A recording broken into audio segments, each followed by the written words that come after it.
Hello, my salon friends. How's business? How's life? Let's find out in my monthly Q&A. All on Build Your Salon. Hello, my salon friends. How on earth are you? Achingly well, I hope, as we steam towards the end of September. My goodness, this year's gone in a blink, hasn't it? Actually, I don't know, has it? After that 11 months of winter that we had, that lasted all the way through till, let's face it, July here in the UK. It did drag a bit at the beginning of the year, didn't it? So how's it been? End of September, always a really interesting time for me. It means that we're heading into a new quarter, October, November, December. And of course, for lots of you, it's the big money quarter. I always like the marketing in the last quarter of the year. I'm very much a winter type person. I don't like autumn. Autumn's too muddy, too messy for me. I love the spring. I love summer because I'm solar powered, but winter when it's crisp, I'm very much a boots and jacket kind of guy, and I really enjoy the crispy weather. But I really like the marketing. I like how it kind of cozies up to me a little bit. And I love all the stuff that we do around Halloween. Then, of course, we head into Black Friday. Lots to be gained in Black Friday, even here in the UK, which is a relatively new thing. We've only been doing Black Friday for a few years over here. And then, of course, we've got Christmas and New Year to look forward to as well. So lots of opportunities for salons, but we're not talking about those things yet because I haven't had any questions on those things yet. This is my monthly Q&A session, and it does rely on you sending questions. So please reach out, phil@buildyoursalon.com. I would love to be answering one of your questions in a future episode of the podcast. In the meantime, excuse me for looking down if you're watching on YouTube, but I need to because that's where my notes are and that's where all the questions are loitering, waiting for my pearls of wisdom. First question comes from, well, it's not really not much of a question, to be honest with you. Comes from Graham. I'm overwhelmed and don't know what to do. That's all I got over on Instagram. And that's fine. Nice and short and sweet and to the point. I'm guessing that means you've got an awful lot to do and you don't know what to do next, or maybe you're focusing on the wrong things a little bit, Graham. So I'm going to give you a few productivity tips, and if they're relevant to you, reach out and let me know. If you need more help in a different direction, then reach out as well. Ask a second question. I don't mind a follow-up at all, Graham. The first thing I would say is if you're overwhelmed, you need to be doing less where you can. And honestly, say no, say it frequently. It gets easier and easier over time, but say it early on. And I say no a lot more now than I used to. I don't know if it's because I'm turning into a bit of a cantankerous old fart, because let's face it, it's not long until my mid-century birthday, but I'm very good at saying no these days. And what I've noticed is the more I do it, the easier it gets. But what I've really noticed is it's got to be timely. Let me give you a social example. So I'm a brilliant person for saying, oh, I'll think about it. If somebody invites me to something, oh, I'll think about it. I'll see whether I've got time. And then I kind of don't decide right until the last minute. And then I either don't show or I let people down. And it's a horrible way to be. It's very rude. And that's all because I was trying to save people's feelings. I thought if I said no, that they might be offended. So it's better to say nothing. But trust me, if you say no really quickly, people aren't offended at all. They're much more offended by a no-show, or much more offended by you messing them about for months and months and then letting them down at the last minute. So it's far better to say, actually, that doesn't sound like something I'd enjoy. I'll give that one a miss if that's okay. If you say that as soon as you're asked, people don't mind at all. They don't give it any thought. All these things that we overthink, don't we, late at night, when we try and handle situations differently in our minds than they actually went. But I promise you, if you say no quickly, people really don't mind at all. So let's get some stuff off your plate. I don't know whether you've got a salon with a team in place, Graham, or whether we need to be looking outside the team, but you've got to delegate as much of what's left as possible. And there are a lot of people who I think are crucifying themselves for their business. They are martyrs to their business. They feel that they need to hustle and 10x and be rushed off their feet all the time, and they need to be seen to be hugely busy. And I promise you, I'm not a very busy person as far as business is concerned. I don't work as many hours as I bet lots of you do, and I get plenty done because I have people in place to help me with these things. So right from the start, that would be my recommendation. Even if all you can afford is a virtual assistant for a couple of hours a week, get stuff out of your inbox and into somebody else's. Now, I know if you're a bit of a control freak, that can be a challenge because you think no one's ever going to do it the way that you will. No one's ever going to do it to the standard that you will. And that's fine. They will never care as much as you. It's your business, not theirs. They shouldn't care as much as you. But for me, my line in the sand is 85%. If you can do 85% of the job that I was going to do, that's a bloody big win for me. If it's something that I haven't got to worry about and it's 85% as good as I could do, brilliant. Let's crack on with it then. The other thing, of course, is that people can come up with better ways of doing things over time than perhaps you would have thought of on your own. So let's say no, let's get some stuff crossed off the list immediately. Let's delegate as much as possible. And then I think it's about setting yourself up for success. And I did a little reel on this, a little Facebook post, I think it was, or perhaps an Instagram reel, I'm not sure, about your environment and how we manipulate our environment for success. And it really helps with discipline. Discipline will get you so far. Okay, knuckling down and working hard will get you so far, but that level of motivation is finite. There's only so much that we have in the tank as far as discipline is concerned. The rest of it we need to make up with habits and our environment. And if you haven't read Atomic Habits, James Clear, I think it's the best-selling non-fiction book outside the Bible or something now. It's sold insane numbers of copies because it holds very true. So I would definitely get hold of that and start helping you get into the habit of getting some of these things crossed off your list. But the other thing is set yourself up for the environment. I'm going to give you an example, a very glib example from my own life, okay? If I've got ice cream in the freezer, if I've got Ben & Jerry's in the freezer, I can hear it calling me. Okay, from the other side of the house, I can hear it calling me, and it will keep calling me until finally I give in and I eat the ice cream. Okay, because the level of discipline, the level of self-discipline that I have is finite. Eventually, it will run out. It's much better for me to control my environment and use that discipline when I'm doing the shopping. When I'm stood in Sainsbury's and I choose to use that discipline not to buy the ice cream in the first place, I've got a far higher level of success as far as my slimming journey is concerned. So use the discipline when you're setting these things up. So use the discipline early in your journey rather than relying on willpower alone later on. And that can work for your personal life. It can work for all sorts of things around diet and fitness and all those good things, or those boring routines that we have around the house, or it can work in your business too. So set your environment up for your success. I'd love to hear back from you, Graham. I'd love to hear a bit more detail on this question, whether there's something that I'm missing, whether there's something that I can give you in terms of slightly more directed advice as to what's going on. So please reach out and let me know. Next question comes from Tim from Liverpool. It's all the boys today. Not all boys, but it's rare. We don't get many boys listening. It's mostly girlies and others. So Tim from Liverpool says, how much admin time do I need? I hear... Oh, gosh, let's have some punctuation next time, Tim. How much admin time do I need? I heard you say to build 4 hours admin time into my week, and that is nowhere near long enough for me. I'm doing admin closer to 2 days a week. Draw a breath. Okay, Tim. The 4 hours admin time is a general rule of thumb for the businesses that I'm involved in, and it depends on your turnover. It depends on the complexity of the business. It depends on the stage of your business growth. So generally, as a rough rule of thumb, I recommend if your turnover is below $250,000, half a day a week admin time should be enough. Okay? Bearing in mind, we're also trying to say no to things. We're also trying to delegate as much as possible, as I described for Graham.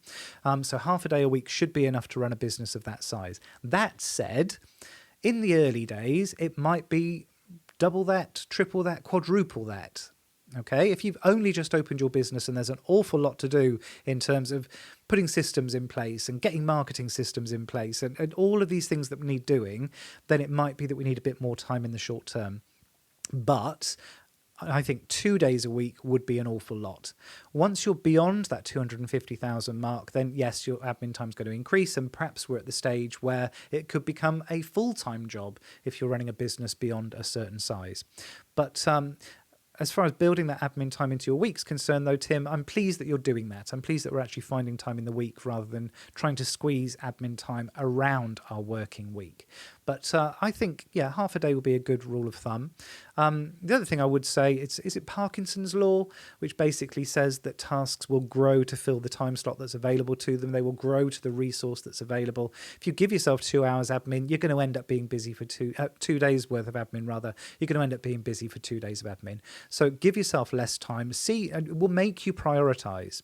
It will make you decide what's the important stuff that's going to move the needle on the business and what can wait until another time. I do think, though, that your admin time needs to be part of a robust planning process. And that's something that I'm very, very strong on. So I have my monthly planning sessions, and I have a very long quarterly planning session. I'm going to talk about that with another question, actually. But make sure that we're planning our day, planning our week, planning our month, planning our quarter. And then suddenly those admin times are much more focused rather than trying to figure out what to work on next. So I hope that's helpful, Tim.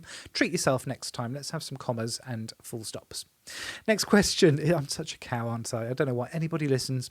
Next question is an anonymous question, which is fine. I've always said if you don't want to be identified, don't want your salon identified on the podcast, then I would rather you send a question and I answer it anonymously than you don't get the help that you need. Anonymous says, how do I stay motivated? I start the year strong, but this time of year I've lost sight of my goals and I'm running out of motivation. Okay, this taps into a little bit of what we were talking about with Graham, a little bit of what we were talking about with Tim, but I'm going to give you a really short answer to what could be a very complicated question, Anonymous. I want you to read a book, and it's called The 90-Day Year. I think that's what it's called. And basically what they say is don't plan for a year, because I'm the same as you, and this is what I do now. So I basically treat each quarter as a full year. So it has all of the planning process that I would put into a year, but it happens for 90 days because I'm just like you. So I'll start with really good intentions, lots and lots of energy. And then over time, that energy starts to slip away, that motivation slips away until towards the end of the year when I go, sugar, I've got so much to achieve and only 3 weeks left to do it, and I work like Billy O trying to get everything crossed off my to-do list. If we can shorten that period of time to a quarter, then yes, we still get that dip in month 2, if I'm really honest, but it doesn't dip quite as far before we have a chance to pull ourselves back up again with the 3rd month. So I'm going to link to that book. I'm sure it's called The 90-Day Year. Anyway, I'll link to it in the show notes. Really, really good book. Essentially a very, very simple structure. Basically, don't think in 12 months anymore. Think in 3 months instead. Also implement all the stuff that I recommended to Graham and Tim as well. But you do need to find ways to stay motivated. The other thing I would recommend is find your tribe. You need some people who understand what you're going through beyond your friends and family, and also beyond any team members that are part of the business as well. You need people who are in a similar situation to you, or even better. If you can be in a room with people who are just that bit ahead of where you are, they understand completely what you're going through at the moment, and they'll be very motivating and very supportive. Whether that be an industry-specific group, so I, for example, have my Salon Spark group. We meet up every week online and also go through a monthly goal-setting process of accountability together, or whether that's an in-person event, perhaps a networking event, or whether you just put together a group of people who are at a similar life stage. Perhaps it's something that's beyond the business, but find a tribe. It will help keep you motivated. Best of luck with that. Next, a question from one of my customers. So Rebecca says, how do I go about changing my service offerings? For example, pivoting from hair removal to skin. So this is part of an ongoing conversation in our industry. Basically, it's people starting to realize that we can pivot away from lower price, high competition services. So here we're talking about hair removal, but we have a lot of conversations around things like having nail desks in salons, and pivoting towards those things that are more bespoke, higher end, higher ticket, in an effort to maintain a different level of profitability and a different model of loyalty from our customers too. So how do we go about moving away from some services and emphasizing others? Well, the first thing I think is a marketing exercise, and we need to emphasize those new services in your marketing. And that's because we want to take as many of our customers on that journey as possible. So let's make sure that we are talking about the new services and stop talking about the old services. So for example, I see a lot of people who say, okay, I want to do less nails. I want to do more skin, because nails, very low profit margin, very high competition. Skin, I can make more money and it's more interesting to me. And we've just done all this training and we've got all this retail that can support our profitability too. Then I look at their Instagram feed and what do I see? Nails, nails, nails. That's not going to work. So stop talking about those lower price services in your socials. Stop talking about them in your marketing. Start talking about those higher price services exclusively. Okay, so from the outside looking in, it might even look like you don't offer those services anymore. Well, that's a decision maybe for another day. But I especially want you to lean into email marketing, existing client marketing. We want to take as many of those clients on that journey as possible. We want as many good, loyal, strong clients moving with us to take those higher price services as possible. It's a very expensive and very slow way of succeeding if we have to ditch a huge chunk of clientele and replace them with new clients. So we want to transform, we want to translate as many of those clients to those new services as possible. Next up, free consultations. This actually only has a value though if you normally charge for consultations. So have a paid for consultation service on your price card. Make sure you're really good at consultations. Get training if you need to. There are some people who will specifically train you on consultations. It's money well worth spending, I promise. Get your consultations right. The rest of the business starts to sing. It's beautiful. So if you normally charge for consultations, then you can offer a free consultation and it stands out. So let's get some free consultations on these new services. If you are starting to discontinue some of the old services, I would begin by pricing yourself out of the market. So start increasing your prices. Next time you do your price review, review the price of everything, but the services you want to discontinue, put a couple of pounds more on there and just see what that does in terms of suppressing demand until it comes to the stage that you can comfortably drop the service altogether. If you want to free up some column space but don't want to stop those services, then one thing you could do is have a look at memberships. Head over to buildyoursalonpodcast.com/memberships. I've got a cheat sheet on memberships. We had an episode on memberships a couple of weeks back as well. So have a look and get some memberships in place. What we could do is move the services you want to pivot away from onto memberships. So let's say you don't want to discontinue your nail services, but you want to limit the number of nail services you're doing to free up column space for a higher profit service. What we could do is say, okay, we're not going to stop doing nails, but our nails are now a membership service for members only. Then we can restrict the number of memberships that are available, which makes it more desirable in itself and easier to market. But it means it's going to limit the amount of column space that the lower price services are going to take up. So have a look at moving them onto some memberships. I hope that's been useful to you, Rebecca. Reach out, let me know. I'm sure I'll be hearing about your success very soon anyway. And finally, I have a question from Sophie. And how do I manage a lead system effectively? So I did a bit of digging, and basically what's happening in Sophie's business is she's got a marketing company taking care of lead generation. So basically what they're finding is leads, so people who are interested in laser hair removal. Sophie is a solopreneur. She's working on her own, and basically she's asking how to manage those leads more effectively. And here, technology is your friend, because when people are, so these leads are coming through Facebook marketing, by the way. So when people are clicking on your ad and submitting their details, we've got quite a short window of opportunity. Basically, if you get in touch with people 2 or 3 days down the line, they'll forget that they clicked the link in the first place. They'll wonder why on earth you're contacting them. They're unlikely to answer the phone, all those good things. So we've got to get back to people really, really quickly. And what I would do is start to lean into technology. We need to automate some of that response process. Basically, what I would be doing is sending people an SMS and also an email. I would send the SMS after 1 minute. I would send the email after 10 minutes. Why not at the same time? Well, it's so that we don't get 2 notifications popping up on our phone at the same time.